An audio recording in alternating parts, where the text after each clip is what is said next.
Memorial Day doorbuster deals are here at Lowe's. Right now, Rewards members save $80 on the Master Forge 4-burner gas grill, now just $149. Plus, Rewards members save $900 on the Lowe's exclusive Hisense French door refrigerator, now only $999.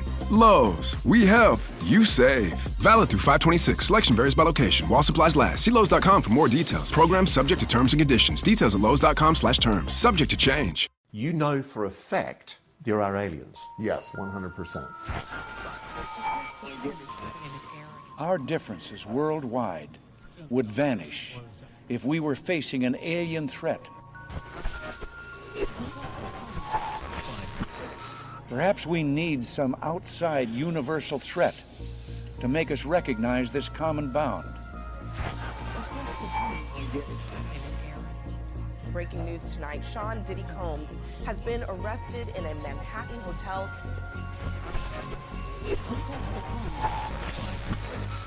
This is in relation to some comments that you've made on a Facebook page. This is a Fox News alert. The Epstein files have been released. Across the pond. You're looking at now, sir. Everything that happens now is happening. Very serious. Now. And we're live. Welcome, everybody. This is a brand new show that Thomas is going to be a part of. He's just not here this morning. He just got back from vacation. He was hanging out. Dude, he was being a white man in his element. White guys love the icy cold north. He went all the way up to Alaska and was hanging out like on icebergs. He sent me a photo. I was like, dude, I've never seen you happier. Yeah, dude, just, I personally, like, I want to be on the Caribbean. Maybe it's because of my spicy Latino blood. I want to be like in the Caribbean somewhere. The last thing you'd get me to do is pay money to go hang out on an iceberg. If you paid me to go, I'd go hang out on an iceberg for a minute, sure. But I'm not paying my money to go hang out on an iceberg. That sounds awful. I want to be on a beach. But you know what? Thomas typically lives in Florida, so he's always at the beach. So maybe this, I get it. I get it. So much love to Thomas, wherever he's at right now. Hopefully, I was going to say he's sleeping, but I guess it's 10 a.m. where he is. So it's early for me. Welcome, everybody. This is the very first episode of Across the Pond, the USA chapter. I'm pretty excited about it. This is going to be a lot of fun.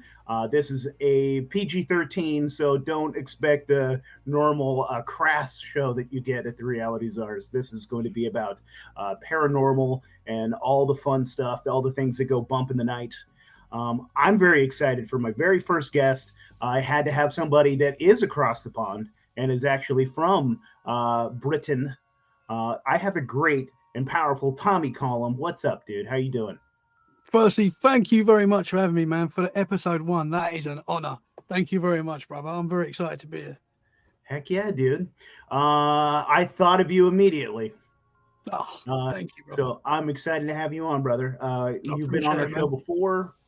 We've been on your show. It's been a minute. I got to reach out to like people that I've been with, for a long time, and it's been a minute, Yeah, I got to talk to Ron from New England yesterday, and I was pretty excited from the Wicked Planet podcast. And he was like very influential when I was first started podcasting, and we had him on the show and used to talk to him a lot. And then, it just time happens, stuff happens. And my buddy Catalyst Jones, shout out to you, buddy, invited me to like guest host on the White Rabbit podcast. And we got to talk to Ron from New England, and man, that was fun. It was really nice. So how are you doing, brother? I'm good, man. I'm all good. I had an infection in my back a couple of weeks ago, which sort of knocked me out a little bit. But other than that, I've been good. I'm good, man. I'm ready to go. So you have an awesome paranormal podcast too. This is obviously your first time on this show because this is the very first show for our new audience here. And especially because I think the majority of the audience for this show is probably going to be in England. So maybe some of them are already familiar with you, but why don't you tell my audience a little bit about yourself and your podcast? Yeah, so the show's called Tommy Cullen's Let's Get Freaky, and we get freaky. We do 2 episodes a week, and we get guests from all around the world, mainly from the US normally. and they come on, share their paranormal experiences, their work with the paranormal, the supernatural. Sometimes we go down the conspiracy route as well, and we get into the conspiracies. But yeah, I've had paranormal experiences myself, so I've experienced a lot of freaky stuff myself. So I know this is real, and I think that is, I'll listen to anyone that's willing to share their experiences and believe them, because I know I've had experiences myself. So that's what it is, man. We get freaky. I think my biggest thing is I believe typically if I don't feel like somebody's lying, which is true sometimes, but typically I will give them the benefit of the doubt that they believe what they're saying. Mm-hmm. I'm a weirdo skeptic, but dude, I've had some really bizarre experiences myself. And honestly, dude, whatever this paranormal thing is, I feel like I've gone back and forth whether or not I think it's just one entity that kind of plays with us, like this weird trickster entity, this almost like I almost think that almost every experience, whether it be aliens, Bigfoot, ghosts, is one type of trickster entity that kind of plays with us and kind of can has like a little bit of psychic ability and kind of can read you a little bit and see what you want to see, or what you're capable of seeing, which is kind of interesting. And then it kind of plays with you. Like if you're a Christian, maybe you're going to see an angel, or maybe you're going to see a demon. And it makes a lot of sense. It makes a lot of sense, because when you think of paranormal experiences, and then you think of UFO experiences and abduction, and then you think of Bigfoot experiences out in the forest, they're all very similar. What people are experiencing are normally the same things. They're just in a different location or a different perspective, So it's very possible that it's one, whatever it is. Yeah, and what you are capable of seeing at the time, right? So like you're in a different location, like you said. If you're in the middle of the woods, you might run into Sasquatch, because that's a possibility in your head. Mm-hmm. Yes, something like that. That's something your brain can process. Maybe. They say if you see a light in your house, like an orb, it's a ghost. If you see it out in the street, in the sky, it's a UFO. They're all very similar, these things, and it's very possible that it's one entity, whatever it is, that is like a trickster, as you say, and playing with us, man. It's very possible. Absolutely, dude. Absolutely. But enough about my ideas. Everybody's heard my stupid ideas. Tommy Cullen, I'm interested in your experiences, brother. Mm-hmm. Well, for me, it started at a very young age. Like for most people, I think when like kids, a lot of kids will say they've seen stuff, and a lot of kids are scared of the dark and stuff like that. I was overly weird as a kid, I would say. I was always scared at night, always felt like something was in my room watching me, always getting in bed with my mum and dad. I was one of those kids, a real pain, a real scaredy kid. And I still am, to be honest. It still does freak me out, this stuff. I still don't like sleeping on my own in the dark now. If the wife's away, I will have the TV on, or a little light on, or a podcast playing. I can't just lay there in nothing. I'm still scared. But I guess the biggest and my first sort of big experience, which really opened me up to this sort of stuff, was when I was 10 years old. So we grew up in what I would say was a haunted house. A lot of weird activity used to go on. Things used to go missing. What's interesting, dude, about England? You guys are so much older than us in a weird way. I kind of think America might be the oldest old world, but like when you think about cities in England, like our oldest building is like a teenager to you guys. You guys literally have buildings that were built in like 1400s and stuff like that. Yeah. But there's a pub just down the road. I feel like there's way more chances of finding something haunted where you are. Yeah. Well, there's a pub literally just down the road from me, which is some of the building is 12th century. So some of the walls that still stand have been standing since the 12th century. That blows my mind. And there's also a castle, which is literally 15 minutes from my house, which is a Corfe Castle, it's called. And I believe it's over 1,000 years old. And it's like ruins now, but you can still sort of make out a lot of the castle shape. And it's amazing, man. And you sort of go there and touch the walls. And I feel like, I don't know if it's in your mind, but I feel like you can feel the energy. You know, Is it kind of like when our politicians go to Israel and start crying, or is it different? It's the same. It's the same thing. It's in their mind. I don't know. But you're right though. There's a lot of old houses, but the weird thing is where I grew up in what I would say was a haunted house. It wasn't a super old house, you know. It was I don't know. It was, at the time it might have been 30 years old. I'm not too sure exactly how old it was. It was right next to a graveyard, and we do. Dude, of course. So England is one giant graveyard, dude. Every time I study British history, it's like, everything's just covered in old blood and bones, dude. Yeah, there's got to be someone buried pretty much everywhere, you know. Dude, I'm so damn jealous because, like, I'm thinking if I was in England, all I'd be doing is like digging up my backyard. I'd feel like I'd find like Viking bones or something. I'd find like an old ring or a scepter or a sword. Like, there's way more chance of finding something awesome in your backyard than mine. Well, I don't know. As you say, you don't know the old history that we obviously don't know. Yeah. Our full history. It's a mystery, but we know that there was possibly more. And what they tell us, I got to go way deeper in mine, dude. Yeah, you've got to dig a little bit further. North America different. Yeah. But there was probably a lot going on that we just don't know. But yeah, man. But so the big thing that happened to me is I was 10 years old, and this night is like it's just stuck in my memory. It will never change. I remember every detail. It was such a incredible moment, but very scary moment.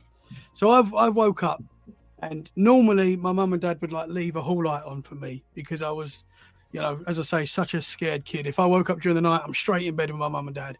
And I'm 10 years old at this time. I think my mum and dad are fed up with it, obviously. But I woke up, me and my brother shared a room, and we had bunk beds, and I was on the top bunk, and I woke up during the night, and I don't know what time it was, but it was dark. You could see like the street lights coming in, so you could see the layout of the bedroom. And I've freaked out anyway. I've looked down at my desk in our room, and there was a man sitting there at the desk, like a full-bodied apparition. And he's just sort of sitting there with his head in his fist, sort of looking in my direction. And I'm just terrified, screamed for my mum straight away. This dude, he didn't look like he was from our time. He had like a brown suit on. He had like long brown hair, little brown beard, big brown boots. And I wasn't thinking ghost at the time. I don't know what it was, but I'm assuming some sort of ghost. And my mum's come running in, and I can still see this dude sitting there. Like he's not disappeared. He's not even moved. He's not even blinked, as far as I'm aware. And my mum can't see him, and she's like trying to calm me down. And I'm saying, Mum, there's a man. And I'm like, you know, adamant. I can see him. I can see him sitting there. And she's gone up to the desk. And I don't know if she's gone through this man or what. I was just too hysterical at the time. She's come back to me, and she's like, there's nobody but you and your brother in this room. You are staying in this room tonight. You're not coming in bed with me and Dad. I'm 10 years old, but as I say, I was always trying. And so I just remember being terrified, and I just went under my covers, and I was just sweating. Like, I just remember laying there just sweating, and every now and again I'd look, and this dude was still sitting there, didn't move, didn't even change his facial expression, you know. Did he? So I guess he didn't interact with you at all, huh? No. He didn't try to communicate in any way? Did he even really like notice your presence? I don't think so. I mean, he was sort of looking in my direction, but I don't think he was looking at me. I think he was in his own moment, whatever it was, whether I was seeing trapped energy, and for whatever reason I could just see it at that time. I don't know. I don't know if it was I don't know, man. You know what's funny, Tommy, is that like so many poltergeist or ghost experiences, like the more cases that I've heard, it really feels like a mixture of time. There have been, and there's a gentleman that I had to have back on the show, and he wrote a whole book about this, and it's just these weird time lapse experiences that we have, because I mean, there's been cases where this little kid walks into a kitchen and he sees this black, fuzzy, weird, giant looming creature or person shape, and he's like, "What the hell is that?" And he screams and runs, and then years later, he's in that same kitchen, and he sees a small black fuzzy creature and he's like, what the hell is that? And he realizes that he ran into himself in the same kitchen, and it was this weird time. This weird, I don't know what it is, a thinning of a veil, you might say, or just how time is only linear here, right? And it's all just kind of bent around. And so sometimes I feel like we're haunting ourselves, or it's just like, because I was actually curious if he could see you or not, because he might just be hanging out. This, like where your house is, he could be sitting at the pub. He's just sitting there hanging out, and he has no idea. Yeah. And he's just sitting in a weird little hotspot that has this little thin wall, and it's like a little window into his, and it could be a couple 100 years ago. Yeah, man, for sure. Yeah. I mean, he didn't move as far as, because I got a good look at this dude all night. So I went back under the covers, was sweating, and then I had to keep looking. So I kept looking at him, and he didn't disappear. As I say, he didn't even move, which is quite strange. I don't know. As I said, I don't know what it was, but somehow I fell asleep that night. Somehow, like after ages of looking and sweating and crying, I woke up the next morning and this dude was gone. Like I never saw him again in the house. I saw other weird things in the house, but never that actual entity, spirit, whatever it was. But I mean, I talk to a lot of people that have, as you were saying about time, near-death experiences, and what they all say, or most of them say, 99% of people that have these near-death experiences say when they were on the other side or whatever it is that we go to, time is irrelevant. And you hear that so often, time is irrelevant. How we perceive time is completely different on the other side. And it makes you wonder, you know. I have somebody in the chat here, my homie Emily. She says souls in the in-between. She is a hardcore Catholic. Emily, I'm curious, in your perspective, what does it mean to be a soul in between? Is it like what do they call that? Purgatory sort of thing? Or is this like a soul on the way to purgatory? Just from your, I guess, religious perspective, Emily, I'm curious what you think about ghosts. Because, you know, everybody has a different idea. And I'm curious, obviously, Emily doesn't speak for every Catholic, but she might have an idea, and I'm curious about that. So I'm curious. So you're a 10-year-old boy. Okay. Emily says it is purgatory. Interesting. So maybe purgatory, because it's supposed to be this weird empty place. She says she's going to DM me a book to read. Okay, interesting. Because maybe like purgatory seems like it's not heaven and it's not hell. But it's supposed to be boring, and you're supposed to be kind of like, I think you're supposed to like earn your way into heaven. You're like kind of dealing with the crappy stuff you did, but you gave your heart to God, and so he's like, all right, you're saved, but you did a lot of crappy stuff, so you're gonna have to deal with it. I think I could be really way off, Emily. Tell me if I'm way off, but I think that's what you're doing. So maybe you have to go around here and kind of experience your crappy life and all the dumb decisions you made. I don't know. I have no idea. Yeah, that sounds like hell, to be honest. It does. It kind of sounds like hell. That sounds like it's a good punishment. Yeah, you get to see your biggest mistakes over and over again. Who knows? But Tommy, let's go back to that room. You're 10 years old. Are you the older brother or are you the younger brother? I'm the older brother. Yeah, I'm the older brother. My brother did see something in that room as well. He didn't see that man. On a separate occasion, he woke up one night, and this is his experience, and he saw two red eyes just looking at him, and he said that they started floating towards him and then they disappeared. That was his, and obviously it was a very scary moment for him. My brother's a lot more skeptical than me. You know, he'll say could have been dreaming, which it could have been. I could have been, I guess, you know, but my mum remembers coming in and all that happening, so I wasn't dreaming.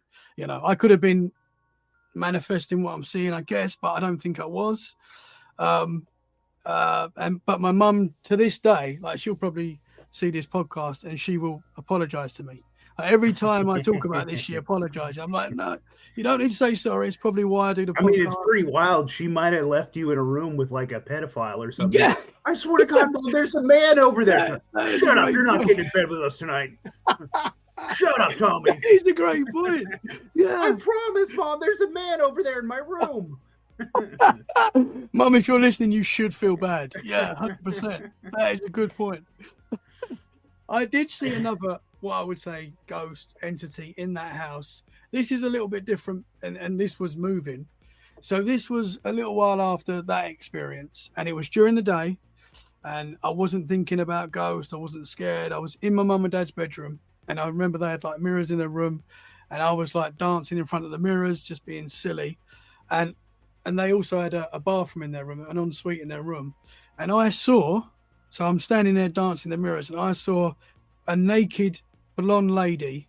I don't know if I've seen her in the mirror and then sort of followed her into the bathroom, but she's walked past me, and I've turned around and I'm watching her go into the bathroom. Now, it's a naked blonde lady. Why can't they all be that?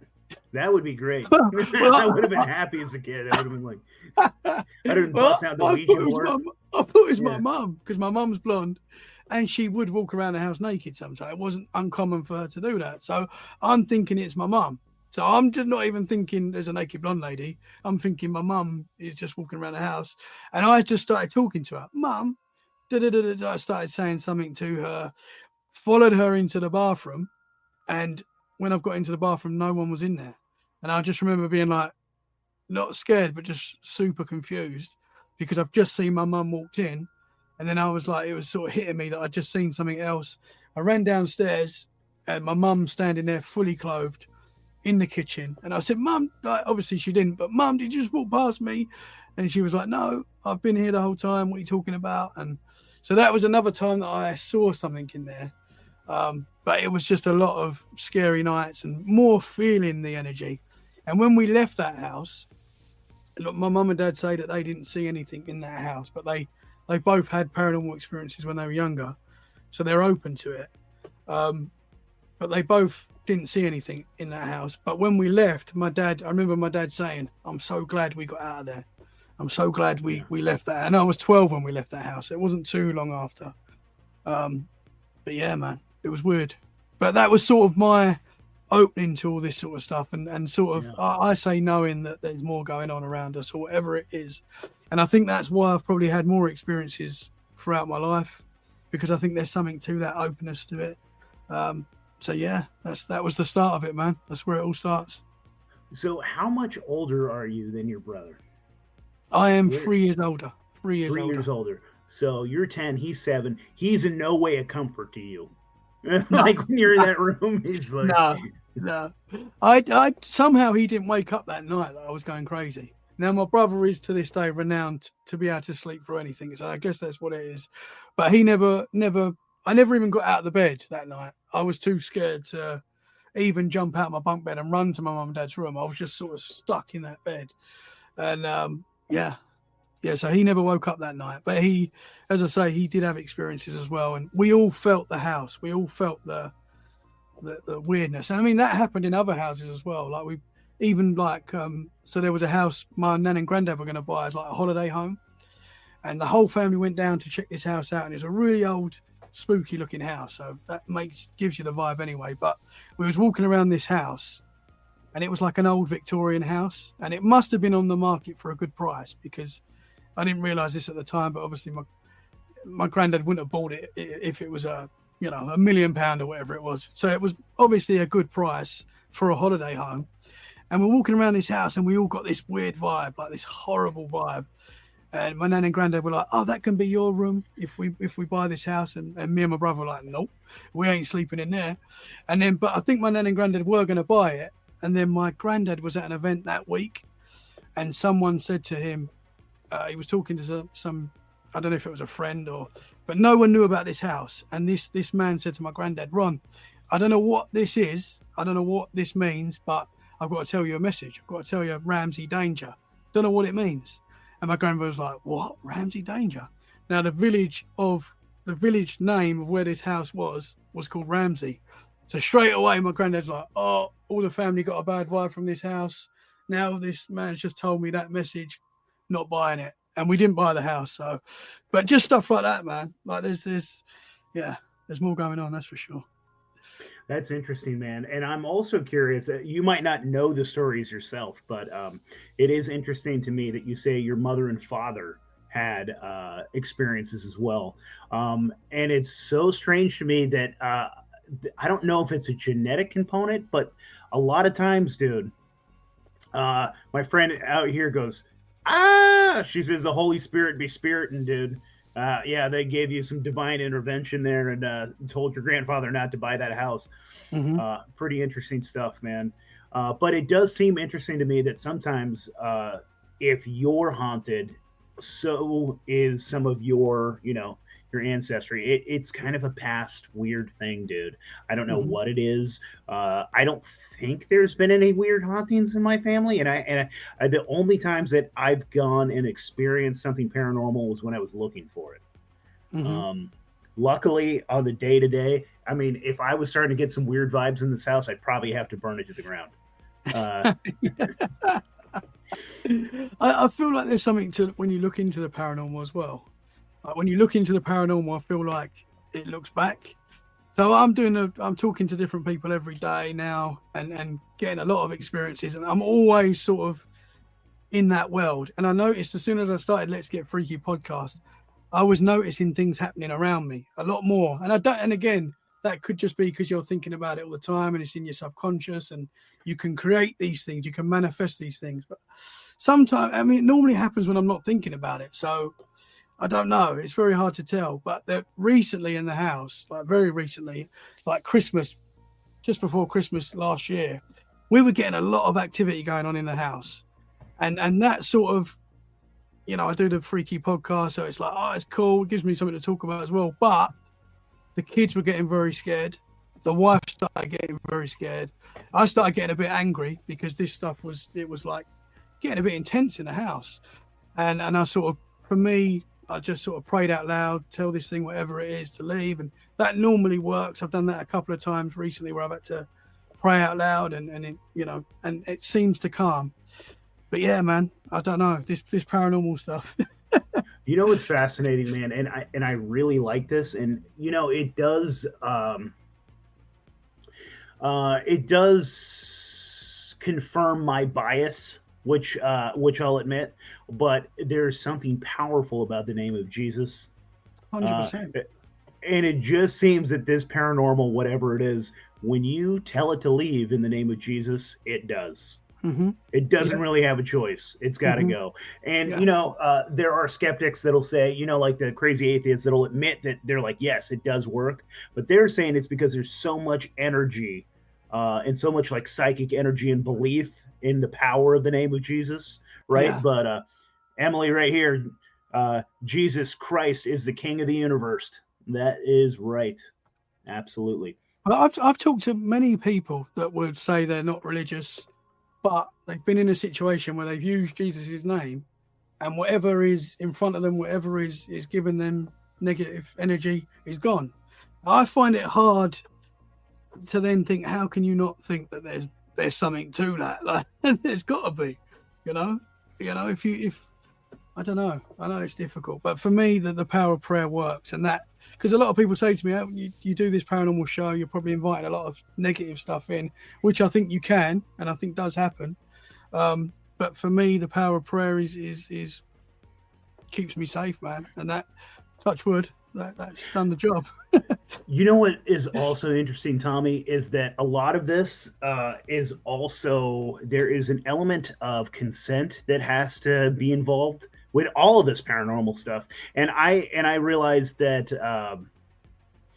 what was very important for me whenever I do any ghosts, and this might be maybe that's just the way you're supposed to do it.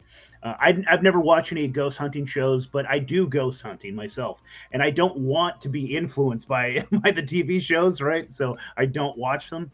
But I've always found to be very clear when I am looking to, I was like, we're here to communicate. If you want to say something, like we have a little spirit box, or like, if you have a message you want to tell us, say it. But at the end of it, I'm like very clear.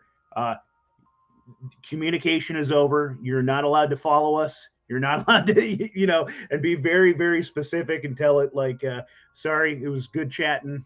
Goodbye. Have a good one. Yeah. Go talk to somebody else. Like, but. But man, it's a freaky thing, dude. And like with all of this paranormal stuff, a lot of times there is a level of consent that's necessary. It's almost like that whole concept or an idea that like a vampire needs to be invited in, you know, and there is something to that. There is some law of the universe that it has to be. And you have to be very careful because some things can be like implied consent. Let's say you take home a Ouija board. In my perspective, and maybe it's my Christian indoctrination, I was raised very Christian, I won't have one of those in the house. I won't ever touch one. I'm definitely not going to use it. They freak me out. Same. But, I've heard too many horror stories from Ouija boards. And again, from people as well, like people that I know that have used Ouija boards that don't believe in this stuff, that will say, like, I don't really believe in the paranormal. But they will then tell me an experience they've had with a Ouija board. And I'm like, how can you not believe then if you've experienced something like that? You know? I've heard that so many times where people will say, don't believe in it, but there was this one time. And you hear that so often. So, well, dude, I think that is a lot of cope. I think that's people trying to, they're like, that definitely didn't happen. I was just a freaked out kid. You know what I mean? Like, because, dude, imagine how hard it is for a normal person, like your normiest normie, going through the day, knowing that they're like surrounded by bizarre paranormal stuff. Like, I have to do that myself. Yeah. I have to be like, no. You know what I mean? Like, I might use a spirit box in this old, ancient, like weird mansion that we're exploring, or going through a graveyard or something. Do you think I'm opening one of those up here? Because if I start hearing, if they start trying to talk to me here, we're moving. Yeah. Well, that's what started happening here. We started hearing like people calling us out. Like I had an experience where I just finished recording an episode, and I record normally around 2 o'clock in the morning UK time, because I'm normally talking to people in the US. So I'm normally recording around that time. And it was about 3:30 in the morning, so the witching hour. But I was downstairs, just finished an interview or finishing something to do with a podcast. But I wasn't thinking paranormal. I wasn't thinking, I was just chilling. I made myself a cup of tea, and I was just sort of getting ready to go to bed.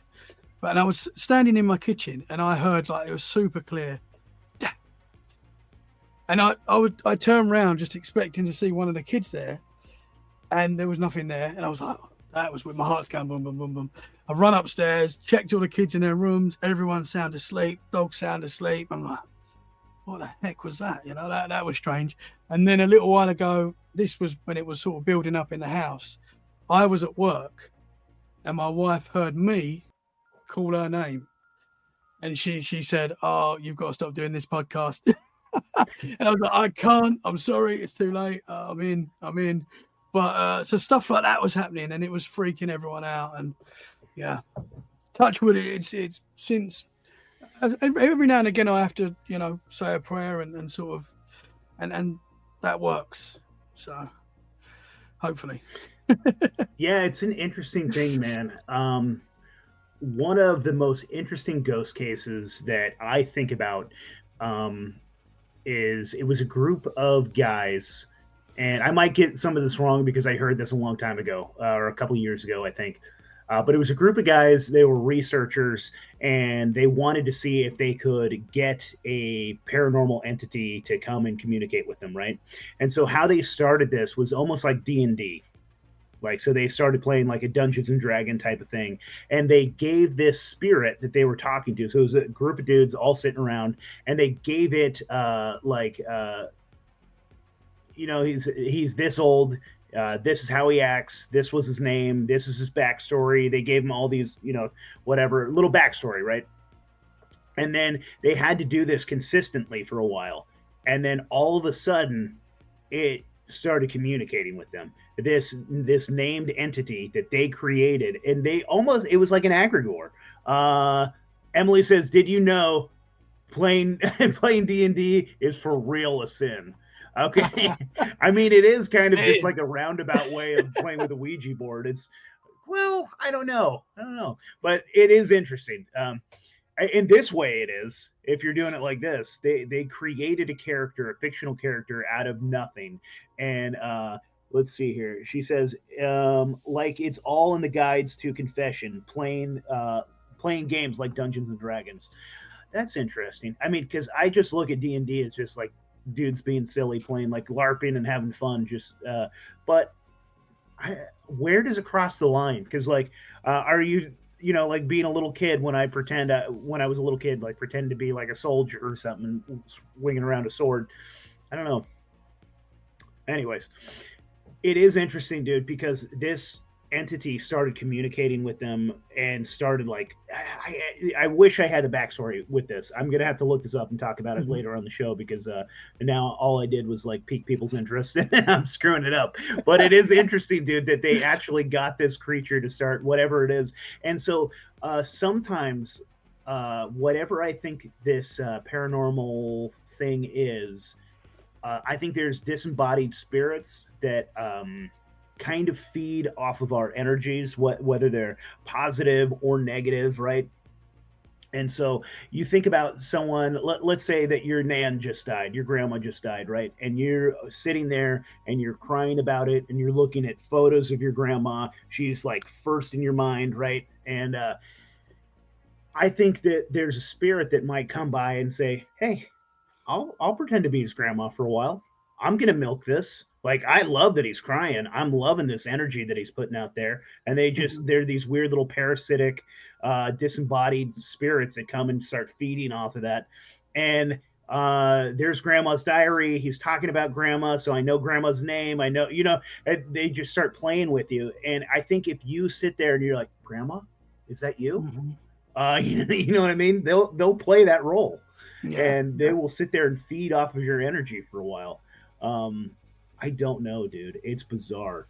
That's a very scary thought. But because I talk to a lot of people, and when I do Let's Get Freaky, I sit on the fence with all this stuff. I don't say what I think. It's about what they think, what they're experiencing.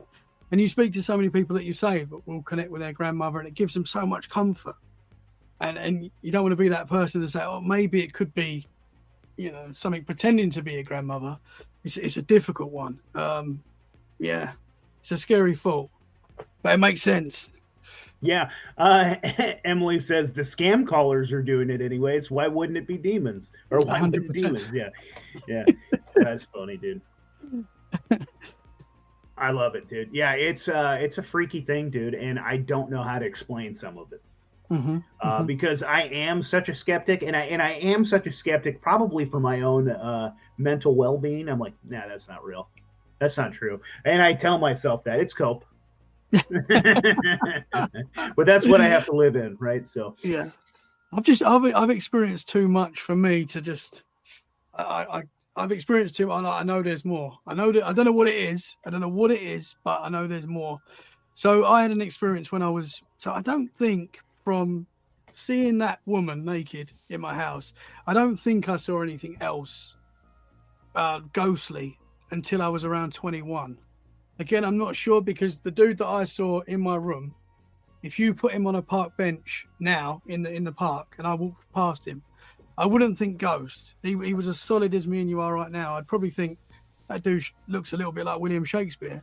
But I wouldn't. It's funny, man. How many people do we walk past that aren't really there? Oh man, so many. I mean, embracing the concept of like an NPC, probably a lot. But how many people would you say, like, we're walking past, you see them, but like your wife doesn't? That's a weird thought, right? That is a weird thought. Yeah, and you hear that a lot. Yeah, someone told me yesterday. So I'm now in my area. I'm the weird paranormal guy. So when something weird happens to someone, they tell me, which I love, and I say to them every time, "Do you want to come on the podcast and talk about that?" And they're like, "No," and which is fine. But I was in like the shop yesterday. I saw someone that I'd not seen for a while, and we're catching up. He said he was in the supermarket the day before, and he's got to be around, I think he's around 60, this guy. And he said he looked up and he said, "Tommy, I swear, for around 3 seconds, he could see his mum standing there. Obviously, his mum's passed. He could see," he said, "like a full, it was my mum."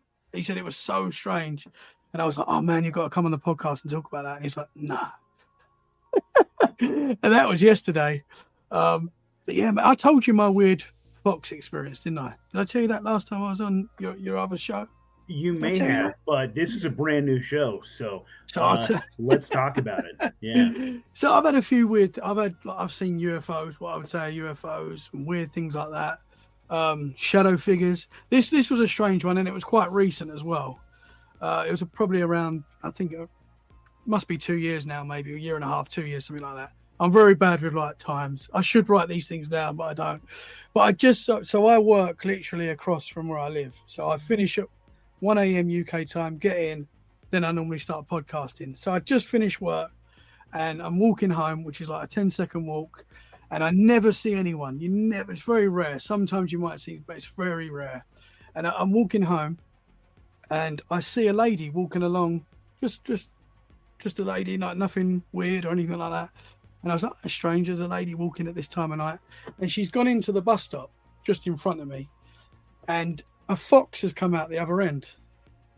And I was like, oh, that's weird. That fox must have been scared by that girl. Like, nothing weird. But this fox has sort of looked at me and then run off. So I'm walking past the bus stop now. And I'm expecting to see a lady just standing at the bus stop. And I'm walking by and I've looked at the bus stop and there was no one there. And I was like, what? I just was so confused. Like, I'm not saying I'd just seen a shapeshifter, but maybe. I don't know. I mean, it makes sense that there would be an equivalent to some sort of like skinwalker in England as there is here, right? The famous kind of shape-shifting type of entity. That's really fascinating, man. And I remember that story now. So you definitely did talk about it on Reality Czars. There was nowhere she could have gone. Man. There was nowhere she could have gone. Like, it wasn't like I looked away and she could have walked off. Like, I would have seen her. You know, there was nowhere she could have gone. And it was like a split second that I've sort of looked back at the bus stop expecting to see someone there. And it was just weird. Like, it was just very strange. And then I went in and done a podcast with someone. And I remember I was doing the show and I'm thinking about it. Like, what did I just see? Because I don't want to be that guy that does a paranormal show that constantly has experiences. But it does seem like that is happening. And I know it sounds crazy. I tell people this stuff and they're like, really? Like, are you sure? And I'm like, yeah, 100%. Like, this happened. And doing that show that night, there was like weird missing time and stuff. And it was a weird night. And I don't know if it was connected to that. Missing time is never a good thing. Yeah, no. Who knows what happened to your backside, dude? Oh man, I know. Yeah, it's a great point. You have all kinds of probes and things, man. Who knows? Yeah, missing time is never a good thing. Mm-hmm. Don't like it. Because I was doing the podcast and I thought it was about 2 hours long. This conversation we was having. Me and the guest both thought, because I always look at the clock constantly while I'm recording, and I thought 2 hours had gone by, and it was when I listened back to the show, it was an hour. Not saying that it's definitely missing time. That could just be, it could be anything, but it was just weird. It was just a weird night, you know, when weird things happen in one go. But yeah, so that was another time. But if I saw that lady and didn't see the fox, I wouldn't have probably looked back at the bus stop. You know, it would have just been a lady walking past. Wouldn't even have thought about it. 2 seconds later, it would have been gone. But because the fox happened and looked back and she was gone, you know. So it just showed we could be missing things constantly, you know. Tommy, are there any like cryptids that you grew up believing in? What are some very exclusive Britain cryptids, if there are any? Well, obviously the Loch Ness Monster is one. That's true. That's true. That is one of the OGs, I would say. But I've always been fascinated by Bigfoot, always. It's probably another reason why I do the podcast, is to talk to people that have seen these creatures. And I believe there's something to these creatures. I don't know what they are, like nobody does, but I think they're out there. I do have some weird stuff. And again, I don't want to be that guy that does a paranormal show that's got a weird forest with a Bigfoot behind him. But here we go. So I've got a forest behind me. It's like a heath forest. And it's a big reason why we moved to where we live now in Paul Dorset.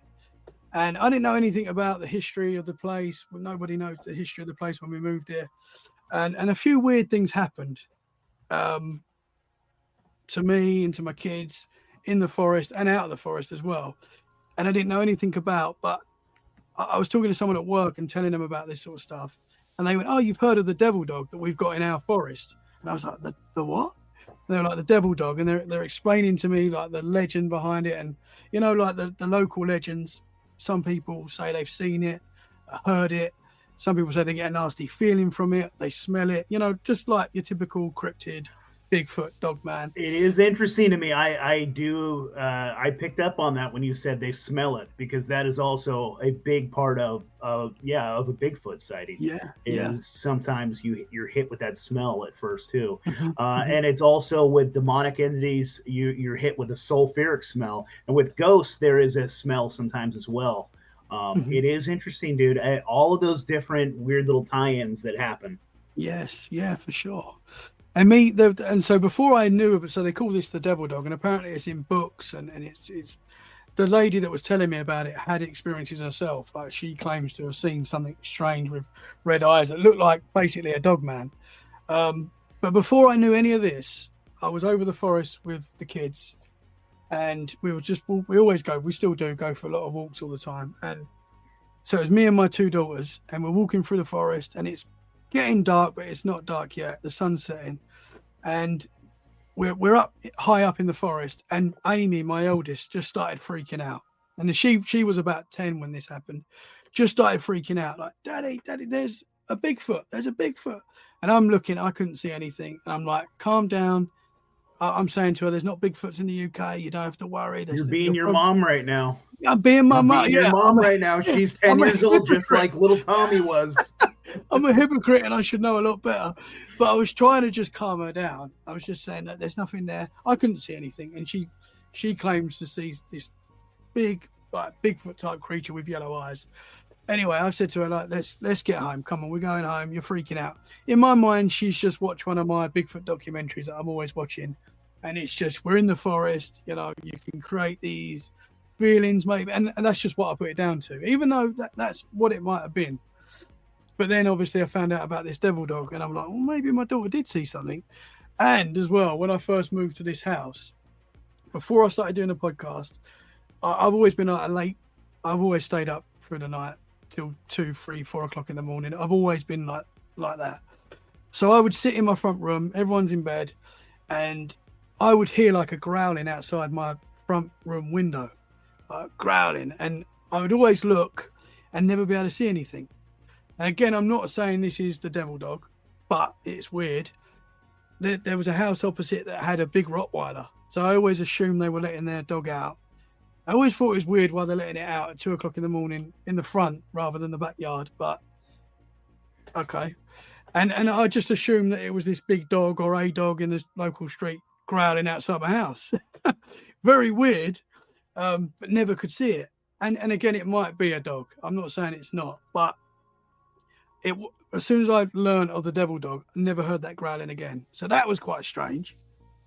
And then there was a time after I knew about this sort of stuff that me and my two daughters were they were having a bike ride, and I'm just sort of walking along with them. And there's this little route that you can take where I can see the girls. It's like quarter of a mile, whatever it is, up this little path, but I can see them the whole way. And they like to ride down it and ride back. And I'm watching them ride down this path. And again, it wasn't dark, but it was getting later. And both of them and me saw something in the distance, which at first I thought was a fox. Again, a fox. But it was like a grey colour. And I was like, that's a big fox, or it must be a big dog. And I'm like trying to work it out. Both my girls had freaked out as they got halfway towards this thing, turned around on their bikes, rode back to me. Ruby, my middle daughter, stumbled. So I've run towards her to pick her up, make sure she's okay. And I said, babe, what's the matter? You okay? What did you see? Because this thing, whatever it was, had gone. And she went, Daddy, I just saw a wolf. And I was like, oh, I don't think it was a wolf, but okay, we'll go home. And I'm thinking, man, I'm not, again, I can't say definitely that that's what we saw, but it could have been just a big grey dog and the owner called it back. Very possible. But it just all ties in with everything else. And then lastly, I bought a little, we've got a staff now, a dog, a lovely little dog, fearless. He'll run at balls in the forest and all sorts. He's like a crazy little dog, not scared of anyone or anything, but very friendly. And on a couple of occasions in that forest, we go on all different routes all the time. But we went on this route, and he just started freaking out, just out of nowhere. It's like he could see something or smell something that we couldn't see or smell, but he just freaked out and he started backing up. And I had to pick him up and walk through this little pathway that's freaking him out for some reason. Got him past, put him back down. He was fine. So I said to the wife, I'm going to go back and have a look, see what freaked him out, see if there's anything there. Walked back, nothing there. There was a big giant poo on the floor. So I took a picture of it and sent it to a couple of Bigfoot researchers. I know. And they said, that's cow poo. I'm like, okay. So that was nothing. And he done that on a couple of occasions where he just freaked out at seemingly nothing in the forest. Again, I'm just sort of putting it all together. Maybe it's something to do with that. But yeah. It is funny, dude, that animals definitely can see things that we can't. I don't know what your experience is with cats, but I have cats, and they will straight up stare at something aggressively. Then you're like, there's nothing there, dude. What the heck are they seeing, dude? Yeah, no, for sure. Heck yeah. Hello to everybody in the chat. We love you guys. Good morning. It's morning for me. It is the afternoon for my guest here, Tommy Cullen. Yes, yeah. The time right now is 4:20 where I am. 4:20, buddy. Yeah. Yeah. Out here they would call that 4:20, and they'd say that's time to spark up a bowl. Yeah. Let's go. Yeah. I did actually talking to cats. So before we had the dog in this house as well, so a lot of weird stuff's happened in this house. We have a question here in the chat. Somebody says, have you ever tripped on shrooms in the woods to see hidden dimensions? That's the other interesting thing. We totally went right past that, dude. When we discussed cryptids in Britain, how about the damn leprechauns? How about all the elves, the fairies, the pixies? You guys have a lot of cryptids, actually. 100%. And like the Bigfoot and all that sort, it's very interesting how these creatures, whatever they are. So like in the US, you've got the puckwudgies. Call them the puckwudgies in certain parts of the US. Very similar to what like a gnome or a fairy is, like these trickster aspects to them. And they're everywhere, all around the world. They're just a different name. So I find that very interesting. That seems to fit with a lot of this stuff. Like we're all perceiving it. It's the same thing. We just call it something different. I find that very interesting. You know what's freaky though, dude, is that like I think maybe it's like Disney movies or little kid movies have given you an idea what a fairy's supposed to be like, but when you actually read descriptions of people that have seen them, they're terrifying. Yeah. They're not cute. They're not like, it doesn't look like Tinkerbell. Some of them at least. Some of them are kind of freaky, dude. And a lot of them have you could call them mischievous ideas. You could also say some are malicious. They want to trap little kids or do bizarre things, man. I do find it fascinating because here in the States, David Paulides made a movie or a documentary called The Missing 411. Right, where there's all these people that go missing in these very particular places in like national parks and things, right? And it is interesting that these places get turned into national parks, because if you look at some of these places where these people have gone missing, and you kind of like overlay a map, right? And then you overlay a map on top of that of like underground cave systems. There's a lot of correlation. And then if you take another map of Bigfoot sightings, again, a heck of a lot of correlations. These underground, cave systems, Bigfoot sightings, and where people are going missing. It's kind of freaky, dude. And if you think about what's your idea of what a troll looks like, it could very well be Sasquatch, and he could be kidnapping people. I don't know. Maybe he needs a bush bride. I got a friend in Australia, and that's what they call it. Like, what is Yowie? Bigfoot?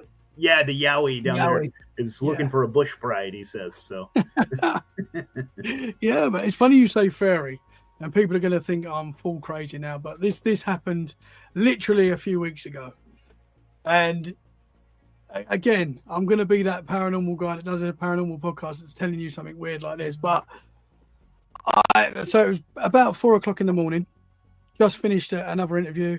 Was just chilling. Wasn't thinking anything paranormal. Was just, calming down for the night. I was still quite awake though. I didn't really want to go to bed, but I forced myself to go to bed because it was like 4 o'clock in the morning. The kids were getting up soon. So I was like, I better go to bed.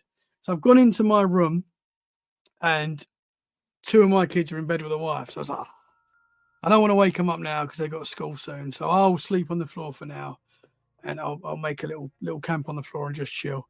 So I've laid on the floor and I say, so it was about 4, half 4, 5 in the morning and completely pitch black. And the curtains were like, we got quite thick curtains so light doesn't get through. And I saw, and it sounds wild, but like a pen-shaped golden light literally just fly through the room. And like my first thought was, I've just seen a fairy. And I know that sounds crazy, but that was my first thought because it was like a Tinkerbell colour. But it was just like a light just shot around the room. And straight away I was like, okay, because I always jump to the paranormal. I see a paranormal video and I'm like, I believe it straight away. So I have to try and be like you, be a bit more skeptical. So I'm trying to debunk this. I'm like, okay, could it be my phone light? I'm like, no, it's definitely not my phone light. My phone's off. It wasn't that. Could it be a car light that's come through? It wasn't. Never see car lights come through. It doesn't get through the curtains. So I was like, what have I seen? The only other option is that I had an issue with my eye and there was like a problem with my eye, which I guess is possible, but I feel like I would see that a lot more if that was the case. This was a one-off thing. And I was like, I've just seen a fairy. Now we're talking about fairies and all sorts of cryptids all the time. So it is in my subconscious. But yeah, that was very strange. So that was possibly a fairy experience. I don't know. I know that sounds crazy. Oh, I can't hear you, man. I put myself on mute. Sorry. I think it is easier to call it a fairy if you live in England, which is funny. Yeah. Here they do. I mean, I've had a lot of friends that have experienced weird little orbs inside of their house, right? Where they see these floating things and they catch them. And in fact, you know what? I might as well play this real fast. So I'm going to pull up a little clip. This was from a paranormal investigation that me and my friend did. We were in considered one of the most haunted places in Oregon. It is called Edgefield. And so Edgefield is now bought by a company called McMenamins. And McMenamins is a pretty cool company where a couple of brothers started buying old historic properties and then turning them into like adult playgrounds. So you get like there's this one, for an example, they took this old schoolhouse that's like over a century years old, right? And like in the gymnasium, they turned into a movie theater with a bunch of couches. So you can go like drink beer and eat pizza. But like in the janitor's closet, they turned it into a whiskey and cigar bar. So you can just go in there and they're awesome, dude. They're super cool. But there's this one called Edgefield, which is up in Troutdale, which is I'm pretty sure it's north of me, or I'm pretty far north. But anyways, I think it's east from me. It was a home for mentally disturbed children. It's a big property with all these different like buildings on it. So one was a literal home for mentally disturbed children. The other part of it was a poor farm. So this is like what they did with hobos. They didn't let them like live on the street. They would throw them into these institutions and make them work. So it was a poor farm. It was a house for mentally disturbed kids. There was this other part. I think it had like something to do with old folks. Like it was this weird institution, dude. I think that, anyways, interesting place. Very contentious, not good. A lot of people died. There was like obviously in a lot of these places they just like bury you and throw you in the yard, that sort of thing. So it seemed very haunted, right? Very haunted. And we were talking to this historian. So she's like a historian that kind of works for McMenamins, and she'll like take you around and like tell you about the building and stuff. And as we're recording, we had this thing fly by, and it's absolutely bizarre, and I can't really explain it. So I'm curious about it. I'm going to pull this up real fast. And you tell me if it's a fairy. Because I've had people tell me it was a fairy, and maybe it is, dude. Interesting. So give me 1 second here, and I'm going to pull it up. You know what? It's on my own profile, I think. Let's see here. Because this was just a reel that my co-host and partner and Anomaly Hunters. Let me see here. Anomaly Hunters is our paranormal group. Here we go. Mm-hmm. So let me pull this up. So we, like I was saying before, how we go ghost hunting. That's what I'm referring to whenever we go ghost hunting. So here we go.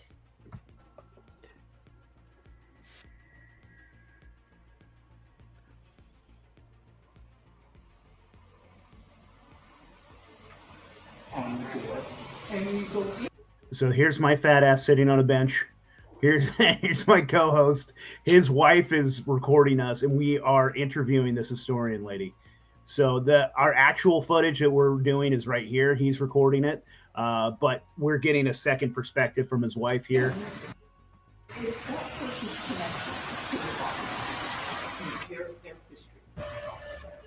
Yeah. Did you catch that? Yeah, man. She said, you know, And I think we slow it down too. I think we slow down the footage. Yeah, slow motion replay. Bizarre, dude. Interesting.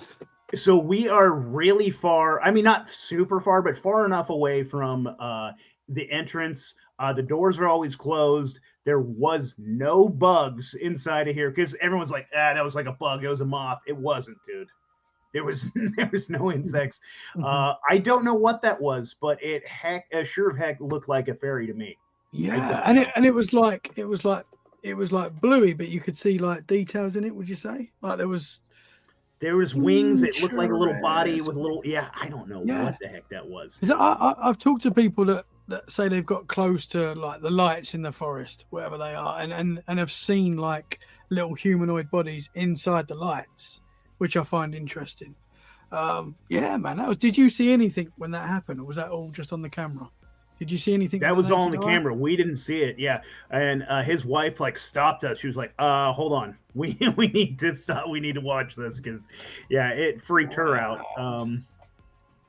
Dude, you know that location is absolutely bizarre, dude. And when the McMiniman brothers bought that building, there was a room upstairs, and they just call it the Pentagram room because it had been gutted. And there was like satanic scribbles all over the walls, and there was a big giant pentagram with all this like there's like absolute like somebody was over there doing weird rituals in this one room upstairs, and they turned it into a hotel. That's the other thing that McMiniman's does. So you can go there and stay. So the upstairs, and you can stay in the pentagram room. Ooh, I can do that. It hadn't been checked out yet, so like we were there at the perfect time between like checkout and then people getting to go in there. So we got an exclusive. She took us up there. We got permission from McMiniman's, and she gave us the tour and the backstory. So everybody go check out that documentary. Actually, it was like I think they're cute little half-hour little mini docs that we do when we do these little ghost hunting adventures, and that's our adventure at Edgefield. So you can find that at Anomaly Hunters on our YouTube channel. Awesome, man. I feel like there's something to what our gut tells us we're experiencing. I feel like we have to listen to that a little bit. Like, I don't know. I mean, it's one of them when because you probably get this where people will send you a picture of what they will say is an entity caught on camera. So they'll send you this picture, and 9 times out of 10, it's like a little grey blur, you know, and you can't really. That's not definitive. Like you can't say that is, but to that person that took the picture, that had a feeling something was there, that maybe saw something with a naked eye as well, took a picture, that is like 100% proof to them, and they're like, yeah, look at this, like I saw and I think there's something to that, to our gut feeling. I wish I knew where that photo was. I know that I have it here somewhere. I had a guest come on, and I need to have him on this show too. Really smart, interesting dude, Christian guy. He lives down in Louisiana. Shout out to you, Scott Pace. And he had these really interesting psychic connection made when he saw a Bigfoot. He saw a Bigfoot down there, and he said everything changes once you make eye contact with this thing. And it was almost like a psychic connection was made. From that point on, this Sasquatch could sit there and communicate with him like non-verbally. And he sent me this photo, and dude, it is the freakiest thing. And maybe I should put it in the show notes or something. But what's really fascinating, dude, is you see a Bigfoot, but it's blurred out. It's almost like it was. What's the word I'm looking for? Kind of like what an octopus does. You know what I mean? They kind of glimmer themselves. Yeah, camouflage. It looks bizarre, man. Interesting. So somebody in the chat here, shout out to you, brother. Rebel Patriot says, I actually saw the same Bigfoot 2 different times in the same place, and there's zero doubt of what I saw. I was standing like 50 feet away, and then so it was out in the open and on the same sandbar of the river. Damn, dude. Yeah. That was the first time I saw him, he said. And then the second time, he shook my tent in the middle of the night. It was so hard, I thought we were going to die. Yeah, man. I 100% believe you, dude. Rebel Patriot, I don't know what part of the country you're in, but we live out here in the Pacific Northwest, and Bigfoot is definitely out here. But I mean, he's all over the place, man. Because like I said, Scott has been experiencing down in Louisiana. That's really close to Florida, where you get the skunk ape. And even here in the UK, there's sightings. There's people see him here as well. Yeah, so he says we ran out of the tent into the sandbar and saw him crossing the river. He stopped halfway across the 12-foot wide river, looked back at us, and then crossed the river and walked back into the woods. So Rebel Patriot says he's in South Mississippi. Yeah, so there is Rebel Patriot, I'm curious, did you smell anything? Very close to Louisiana, he says, because there's something about the skunk ape, and sometimes I think the skunk ape can be a little aggressive too, and he's smaller than the one that lives up north usually. Yeah, interesting. Yeah, you were saying Bigfoot out in your neck of the woods as well. Yeah, there's a lot of reportings, a lot of sightings. I recently had Daniel Barnett on the show, who you may have had on your show, or he's a very young lad. He's only 15, but he started looking into the Bigfoot stuff when he was 13 after watching, I think it was Finding Bigfoot or one of the Bigfoot shows, and he was like, wow. And he very clever, smart kid. Like this kid, he was 13 at the time, but he's smarter than me already. He was like, he started looking into the Bigfoot stuff in the UK, but he started tracking deers, but using Bigfoot techniques, like using Bigfoot researchers' techniques to track Bigfoot, but on deers. And he was like looking for these deers, and he was tracking them, and he found them, and he said it was like incredible. And I thought that was a really cool, smart way to start this sort of thing, like tracking deers. And then eventually he started looking into the big cat stuff in the UK, which there's a lot of reports of big cats as well. My mother-in-law saw a black panther 20 years ago in Essex, but that's another route we can go down. And he started tracking big cats, and he came across a big footprint in Somerset in the UK. And he's a very smart lad. He's taken a sample of this, sent it off to all different labs, and I think it was a lab in Portugal agreed to look into it for him, and they said that the results he found was they found old ape. They called it old ape DNA, which apparently is not in any humans anymore. We have, I guess it's new ape DNA. I don't know what it is, but he found like a DNA that apparently is not in humans anymore. So it's very interesting, man. And I think he's got a documentary coming out in September this year, which it really goes into it. But it's very interesting, man.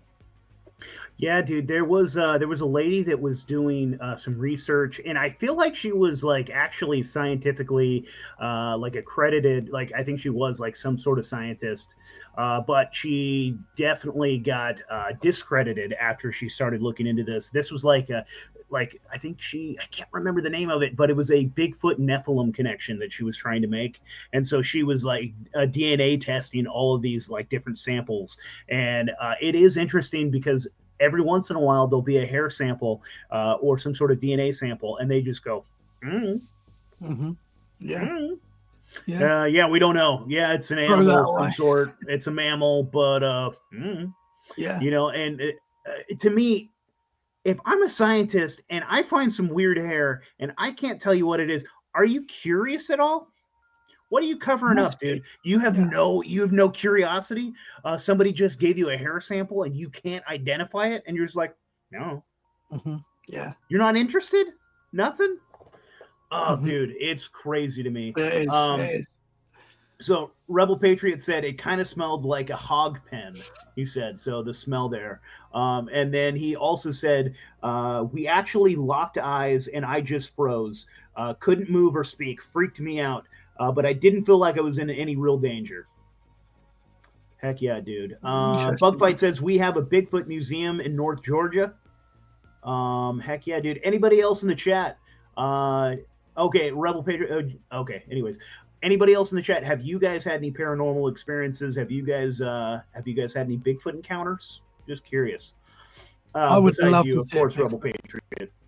That is my dream, is to see a Bigfoot one day. I've not had that. Well, your 10-year-old daughter saw one, dude, and you were pretty dismissive. Possibly, I know, and that might be the problem. Like with the paranormal, like it's all connected.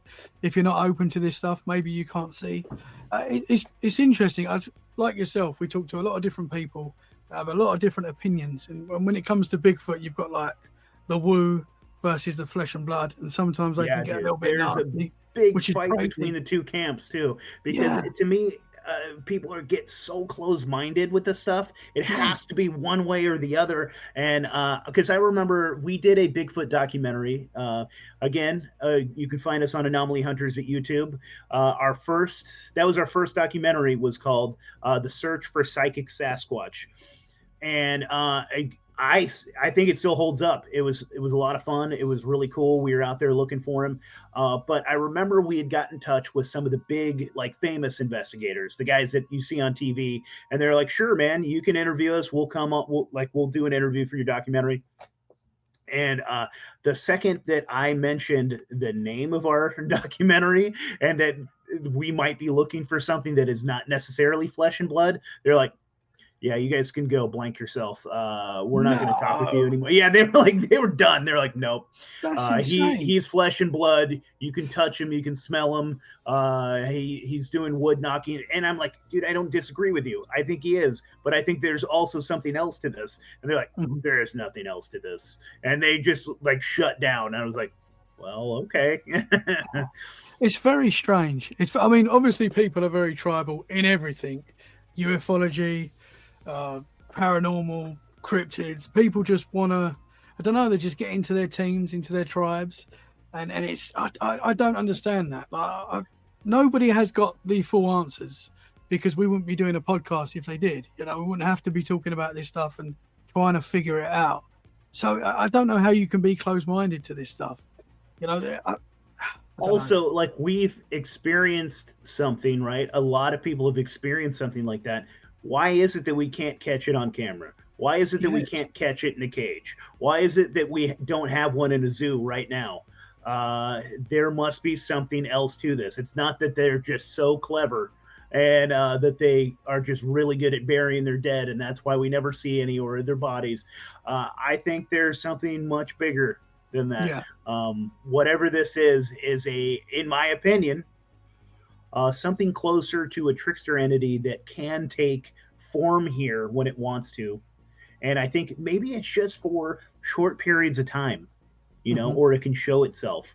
I don't know what it is, dude, but and I don't claim to know. I could be way wrong. Yeah. But I mean, if my daughter did see a Bigfoot, if she did, then it's more of a supernatural thing in the UK anyway. That it must be. There must be a supernatural element to them, or a science that we just don't understand when it comes to these creatures. 100%, dude. So we're a little over an hour here. I don't know how long this show's supposed to go. I think it's probably up to me, but how are you doing, buddy, on time? I'm all good, brother. I'm all good. Okay. Let's is there anything that we've missed? What else is weird and wild in Tommy Cullen's life? Well, I've seen some, what I would say were UFOs, if you want to get into the UFO stuff. Sure, man. Again, I think it's all connected, but a lot of people that to me, I'll just have a little quick caveat as well right here is like when you look at something like man, what is that place called? Really famous ranch out here. Skinwalker Ranch? Skinwalker Ranch, right? Okay. So or you could take Skinwalker Ranch for an example, or there's also some like crazy on an island out here. There's this weird house that, anyways, there was like this metallic ball that was found.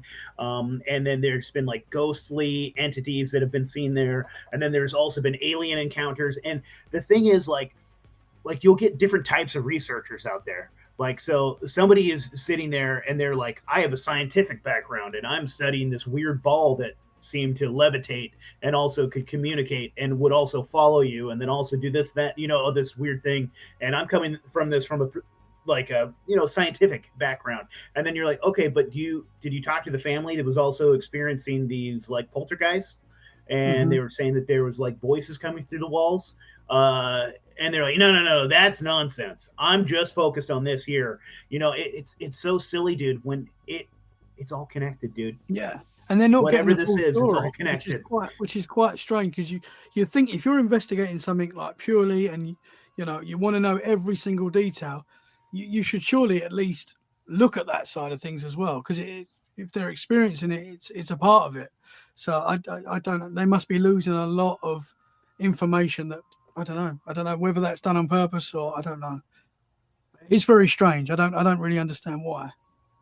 So Space Casey in the chat says, I think they teleport to different dimensions and we see them along their journey. I've definitely thought that before, actually, that like Bigfoots are these kind of weird interdimensional creatures and they're kind of like a chaotic neutral and they kind of bounce around and you see them from time to time. And it is really funny to me because there's a story that I heard, and I'm trying to remember where I heard it. It might have actually been a guest that came in and talked to me about this, but there was a story of a hunter in a blind, and he shoots what he sees a Bigfoot, and he's like, what the heck is that? He shoots it, and he gets down from the blind, and he goes over to the body, and by the time he gets there, there's a man in black. The body's gone. The men in black are like, hey, buzz off, you didn't see anything. And to me, it got my mind wandering, and I'm like, dude, how crazy is it? Like, if there are Bigfoots and there are men in black protecting and or surrounding them, trying to intervene from us having an encounter with one, right? Where maybe you're gonna run into like some men in black before you even see one, typically, and then be like, hey, get out of here, boy, this is private woods, something interesting. I don't know what it is, but like, can you imagine? That would be such a fun job to be one of those men in black. I'm pretty anti-government myself, but dude, I would take that sweet cushy job running around the woods and keeping an eye on Bigfoot. Like, yeah, man. I mean, I've talked to people that have been researching Bigfoot and Dogman and claim to be warned to stop looking into what they're looking into. I've heard a few people and talked to a few people that claim to have experienced that. They don't always say like they're men in black.